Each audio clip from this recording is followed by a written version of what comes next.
Hello friends, आज के lecture में हम पढ़ने जा रहे हैं D Broglie wavelength for helium atom. D Broglie ने एक्चुअली में बोला था कि जैसे कि लाइट जो है उसका डुअल कैरेक्टर है, लाइट वेव कैरेक्टर को भी फॉलो करती है और पार्टिकल कैरेक्टर को भी फॉलो करती है। इसी तरह हर मैटर का डुअल कैरेक्टर होना चाहिए, यानी मैटर वेव की तरह भी बिहेव करना चाहिए।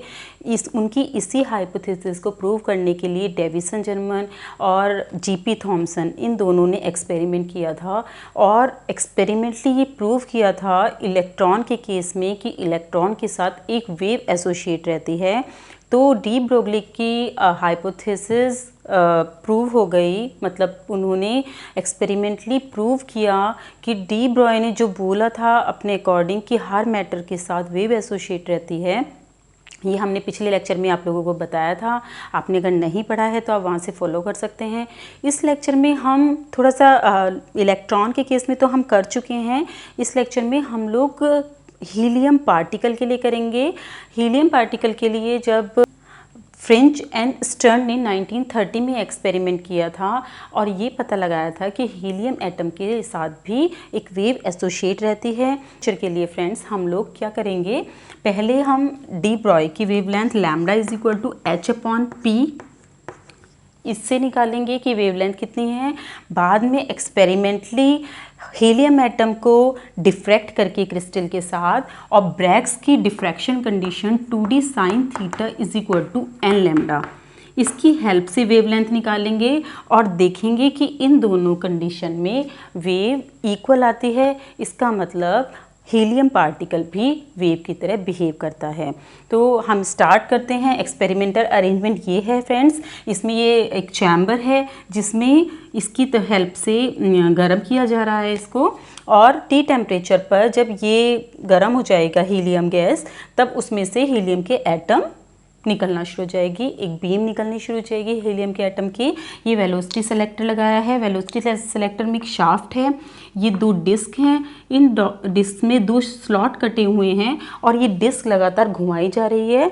उससे क्या होगा कि जो ये हीलियम बीम है हीलियम एटम्स का, ये जब इन दोनों स्लॉट से पास होके यहाँ निकलेगा तो वही एटम इस बीम से बाहर, इस वेलोसिटी सेलेक्टर से बाहर आ पाएंगे जिनकी वेलोसिटी सेम होगी, क्योंकि यहाँ से यहाँ जाने में तभी उसी स्लॉट से पास हो पाएगा जिनकी वेलोसिटी इक्वल होगी। अब ये जब इक्वल वेलोसिटी का हीलियम पार्टिकल का जो बीम है वो लिथियम फ्लोराइड क्रिस्टल के ऊपर इंसिडेंट होगा तो वहाँ से डिफ्रैक्ट होगा। ठीक है, अगर हीलियम एटम के साथ वेव एसोसिएट है जो कि हमें प्रूव करना है, तो हीलियम एटम वहाँ से डिफ्रैक्ट होके एक डिफ्रैक्शन पैटर्न देंगे। तो उस डिफ्रैक्टेड जो हीलियम एटम हैं उनको एक इवैक्यूएटेड चैम्बर में भर लिया गया और उसका प्रेशर मेजरमेंट किया गया। उस प्रेशर की हेल्प से इंटेंसिटी निकाली गई कि हीलियम एटम की इंटेंसिटी कितनी है, और लिथियम फ्लोराइड की क्रिस्टल को डिफरेंट एंगल पे घुमाकर देखा गया किस एंगल के कॉरस्पॉन्ड इंटेंसिटी सबसे ज़्यादा थी। तब उनमें ग्राफ प्लॉट किया गया इंटेंसिटी और एंगल के बीच में, तो उस पर्टिकुलर एंगल को नोट किया गया जिसके कॉरस्पॉन्ड इंटेंसिटी सबसे ज़्यादा थी। और डी लिथियम फ्लोराइड के इंटरप्लेनर स्पेसिंग है और फर्स्ट ऑर्डर का डिफ्रैक्शन देखा गया, तो लैम्डा की वैल्यू 2d साइन थीटा की हेल्प से निकाली गई। ठीक है फ्रेंड्स, ये इंटरप्लेनर स्पेसिंग है किसके केस में, लिथियम फ्लोराइड के केस में, और ये डिफ्रैक्टेड एंगल है। कौन सा डिफ्रैक्टेड एंगल, जिसके लिए इंटेंसिटी मैक्सिमम होगी। ठीक है, उसकी हेल्प से लैम्डा की वैल्यू कैलकुलेट की गई। अब देखिए डी ब्रॉय के according lambda is equal to H upon P होना चाहिए और पी की वैल्यू होती है H upon M V R M S. V R M S हम कैलकुलेट करेंगे। देखिए हमें पता है कि अगर किसी गैस को टी टेम्परेचर तक गर्म किया जाता है तो उसमें उसकी काइनेटिक एनर्जी मॉलिक्यूल्स की, ये टोटल काइनेटिक एनर्जी है, ये वी एवरेज है। ठीक है, kinetic energy half M V square होती है, तो यहाँ पे जो वेलोसिटी ली जाती है वो एवरेज वेलोसिटी ली जाती है, इज इक्वल टू हो जाएगी 3/2 kT। ये आपको पता है law of equipartition of energy के अकॉर्डिंग जो हाफ kT एनर्जी एक फिर डिग्री ऑफ फ्रीडम है, 3 डिग्री ऑफ फ्रीडम में 3/2 kT एनर्जी होगी। 3/2 kT एनर्जी होगी काइनेटिक एनर्जी और 3/2 kT एनर्जी होगी पोटेंशियल एनर्जी। ये 3 डिग्री ऑफ फ्रीडम में होती है फ्रेंड्स। 3 × ½ × kT।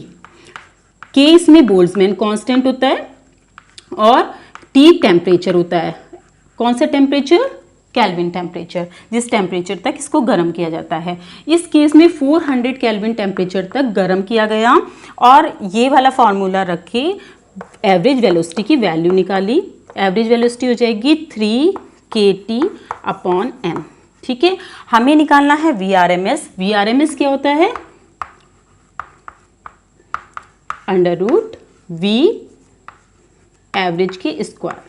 ठीक है, इसकी वैल्यू निकाली तो देखिए क्या आ जाएगा, √3 kT/m। और इसकी वैल्यू यहाँ रख के निकाला गया H/m 3 kT, ऊपर m चला गया, इसके अंदर लेके जाएंगे तो ये कट जाएगा और यहाँ पे आ जाएगा m।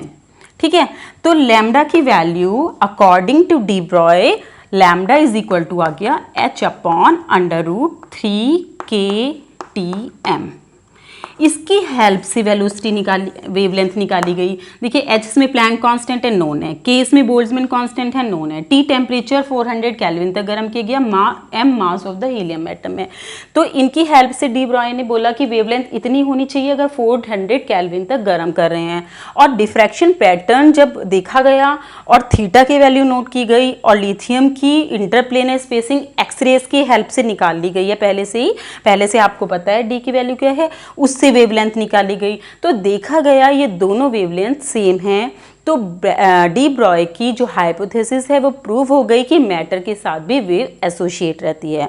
लाइट एलिमेंट जैसे इलेक्ट्रॉन, प्रोटॉन, न्यूट्रॉन, इनके लिए पहले से ही हो चुका है एक्सपेरिमेंट। अब ये थोड़ा सा हैवी मैटर जैसे हीलियम का एटम है उसके लिए किया गया और एक्सपेरिमेंटली प्रूव हो गया कि हर मैटर के साथ वेव एसोसिएट रहती है। हैवी मैटर के साथ आपको जो वेव है वो दिखाई नहीं देती है क्योंकि उसकी वेवलेंथ इतनी कम होती है कि उसको डिटेक्ट करना पॉसिबल नहीं है। लगभग 10⁻⁻34 मीटर की कॉरस्पॉन्ड वेवलेंथ रहती है अगर वेट 1 ग्राम की अप्रोक्स होता है। ठीक है, किसी भी चीज़ का अगर वेट मास इतना होता है तो यानी कि 1 ग्राम की जो मैटर है उसका वेवलेंथ भी इतना कम होता है कि हम नहीं डिटेक्ट कर सकते। केवल बहुत लाइट एलिमेंट, बहुत लाइट पार्टिकल के साथ एसोसिएटेड वेव को ही डिटेक्ट किया जा सकता है।